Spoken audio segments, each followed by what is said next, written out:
Bonjour tout le monde, je suis Jérémy, je suis architecte sécurité logicielle chez Online. Cette présentation vient d'un petite idée que j'avais eue il y a quelques mois. On stocke beaucoup de données chez Online. Du coup, j'ai souvent eu beaucoup de questions sur comment on pourrait sécuriser telle donnée que stocke. Alors, des fichiers, des messages, ça va toujours varier en fonction du besoin, il n'y a pas une bonne solution, mais je me suis dit que ça serait peut-être intéressant de regrouper un ensemble de bonnes pratiques dans un truc un peu démo, si on veut.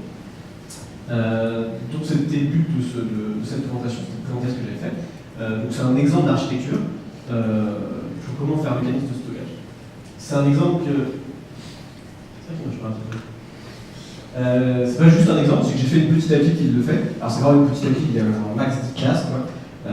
C'est juste une application de démo, c'est pas une librairie, c'est pas un template, le but c'est pas de l'arpoigner pour en faire vraiment quelque chose pour aller en prod, c'est juste pour essayer de montrer chaque truc en fait, à quoi ça ressemble en termes de code, et montrer que c'est un vrai truc, c'est pas juste quelque chose de la recherche, de toute façon c'est ça.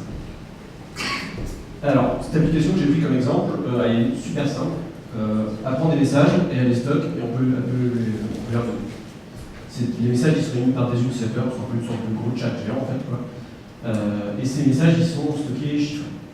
Voilà, le but c'est de faire un truc très simple. J'ai pas voulu faire des fichiers parce que les fichiers c'est toujours à utiliser, pour la démo ça peut pas pour tester, mais ça pourrait très bien marcher avec des fichiers.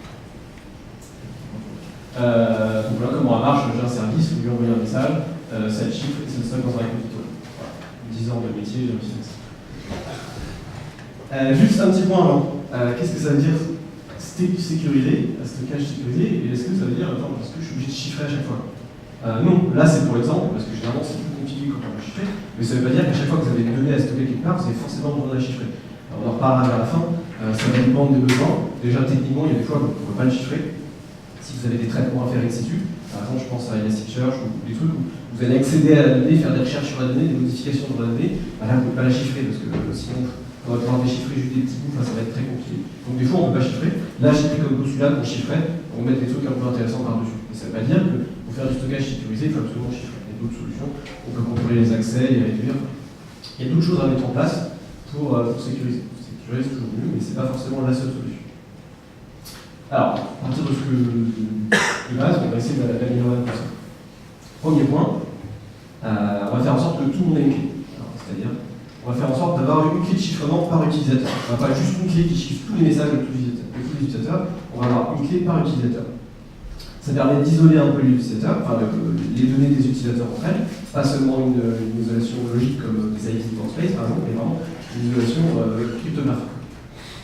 Et ça va réduire l'impact en cas de fuite d'une clé. Par exemple, si la clé elle fuite dans un dump, dans un log, ou si un attaquant met la main sur la clé, toujours une série de clés, on sait exactement quels utilisateurs ont été impactés. Ce n'est pas tous les utilisateurs de la plateforme qui sont impactés. Donc c'est bien. Ces clés, on va les mettre en DB, parce que si on peut en avoir plein, et en DB, c'est plus facile à gérer.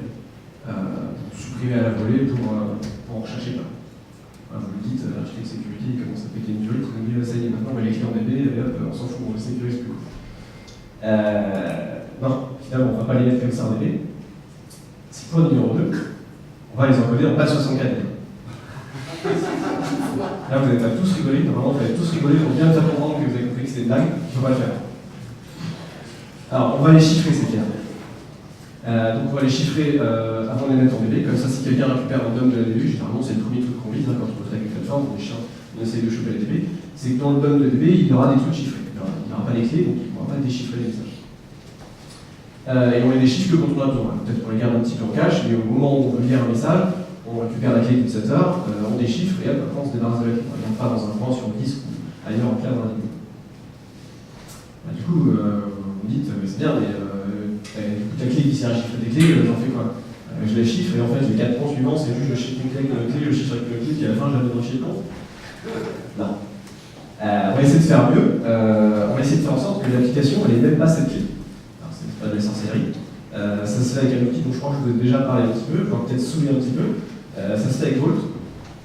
Donc Vault c'est un service qu'on a aujourd'hui en prod qui gère des secrets, son but c'est de gérer des secrets, quel que soit le type de secret. Sauf que là en fait on va pas mettre la clé dans Vault, on va générer une clé dans Vault et utiliser un peu Vault comme un GSM, c'est-à-dire que c'est Vault qui va chiffrer pour nous. L'application elle n'a jamais la clé. Elle dit juste à Vault, tiens, chiffre-moi ces données. Et Vault, il renvoie la donnée chiffrée. Tiens, déchiffre-moi ces données, il renvoie la donnée déchiffrée.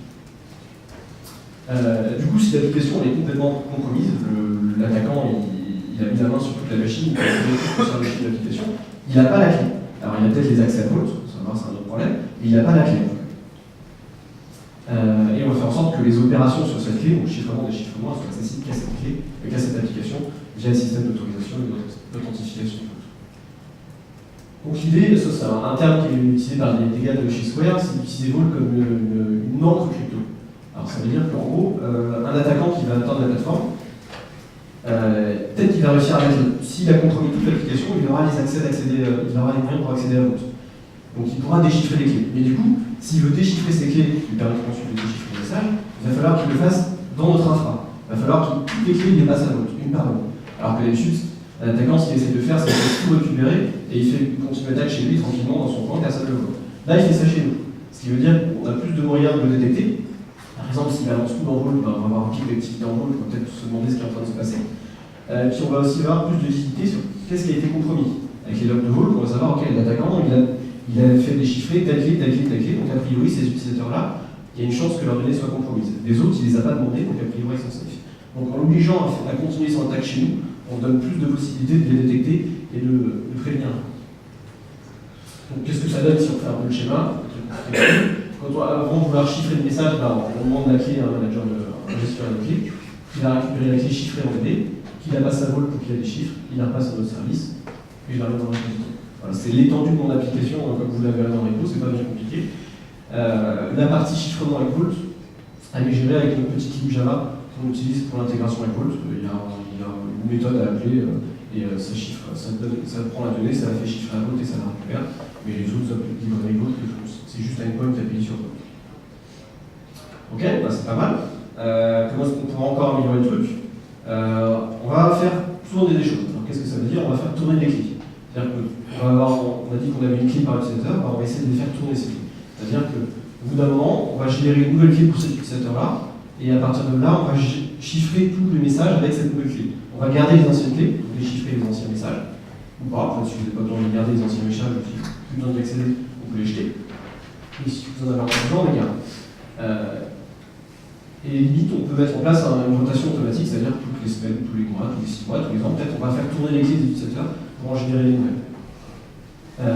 Et on va aussi essayer de faire pareil avec la clé maître, celle de Vault, qui gère ça tout seul.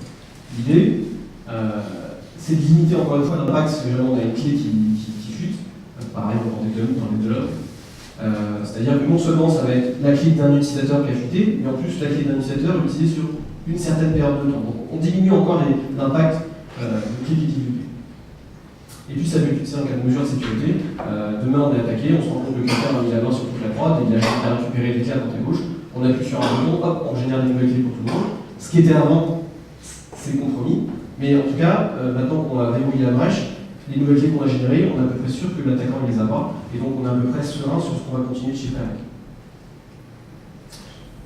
Voilà, donc c'est déjà pas mal. Après, il y a un grand classique, on va essayer d'utiliser des trucs un peu safe en termes de crypto. Je rappelle une métaphore que j'aime bien, toutes les primitives crypto, c'est pas des piliers d'R6 qu'on prend et qu'on met à droite à gauche, c'est plus une grosse barre d'uranium qu'il faut savoir quoi faire avec pour pas que ça nous pète à la tronche. Ça sort pas dans le donc on va faire de la GCL, je le remets juste pour la référence, on s'en fiche un peu que ce soit exactement ça. C'est bien. Les clés, on va les générer de manière complètement aléatoire. On a pu faire par le passé, on a généré des clés à partir d'une donnée où on complète dans des trucs pour les mettre dans un algo, ça nous donne une clé. Dans le clé, on s'en met pas, on la génère aléatoirement avec un générateur de mots aléatoire cryptographique. C'est beaucoup plus safe. Et pour ça, j'ai utilisé la libre de Google qui s'appelle Google Tink, qui est très simple à utiliser. Vous avez un besoin, il est identifié comme cette classe, vous l'instanciez, vous lui donnez une clé, il s'occupe de chiffrer, de générer le vecteur d'utilisation comme il faut, tout faire comme il faut. Ça marche très bien. Le moins, on va pas de risque.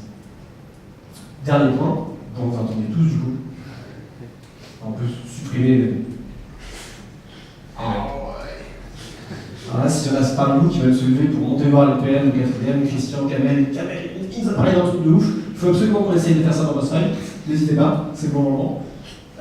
Donc supprimer les données, ça paraît évident, mais disons-le un petit peu. 3 bonnes raisons de supprimer les données. Déjà parce que plus on garde longtemps une donnée, plus elle a de risque de fuiter, plus elle a de risque d'être là au moment où on va vraiment se faire attaquer et tout va fuiter. Parce qu'on ne veut pas forcément être pris la main dans le sac avec des données qu'on n'est plus censé conserver. On a des contraintes légales et contractuelles qui disent que normalement les données on les supprime à partir de tel événement ou à partir de tant de temps. Donc si on les garde et qu'un jour ça se voit, ce n'est pas forcément bon pour nous, ni pour nos clients. Et puis enfin, parce qu'on est en 2018, on ne peut pas faire une présentation sur les données sans parler GDPR. Je rappelle que GDPR interdit de conserver des données qui ne sont pas nécessaires au service. A priori, si le client a résilié, il n'y a plus de service, donc plus vraiment de raison d'avoir des données. Dernière petite note, question que vous allez vous poser peut-être pas dedans, peut-être plus tard. Est-ce que je dois faire ça? Je vais vous donner une réponse qui ne va pas vous plaire, mais ça dépend. Supprimer des données, s'il y a un point, oui, il faut le faire. Faites-le, hein. Vous ne posez pas de questions, vous le faites tout le temps. Utiliser des bons algos, utiliser Google Teams, ce genre de choses, ouais, vous ne posez pas de questions, faites-le aussi si c'est possible. Après, pour le reste, c'est un peu comme d'habitude, il faut évaluer les risques, il faut évaluer les contraintes, les besoins. Déjà, comme on a dit, vous n'êtes pas forcément obligé de chiffrer, peut-être qu'on ne peut pas, peut-être qu'on ne veut pas parce que c'est trop cher pour le risque qu'on encourt. Et puis, est-ce qu'on a besoin de mettre des clés par utilisateur ou par workspace? Ouais, c'est mieux. Et ça serait bien d'essayer de le faire. Est-ce qu'on a besoin d'avoir que ces trucs-là soient chiffrés par Vault? Ouais, c'est pareil, c'est mieux. Si on peut pas, si on les chiffre avec une autre clé qu'on met juste dans Vault, bon, c'est déjà mieux. Si on les chiffre avec une clé qu'on met peut-être ailleurs, ben, c'est pas grave, c'est déjà ça. Est-ce qu'on a besoin de faire tourner les clés? C'est pareil, c'est encore mieux. C'est pas obligatoire, mais c'est toujours mieux. Donc encore une fois, il faut évaluer le coût, il faut évaluer les risques. Bref, faire un minimum de ça de se poser une question, qu'est-ce qu'on essaie de protéger et contre quoi? Et est-ce que ça vaut? Est-ce que c'est cohérent avec ce qu'on fait? Et voilà, je vous remercie pour votre attention.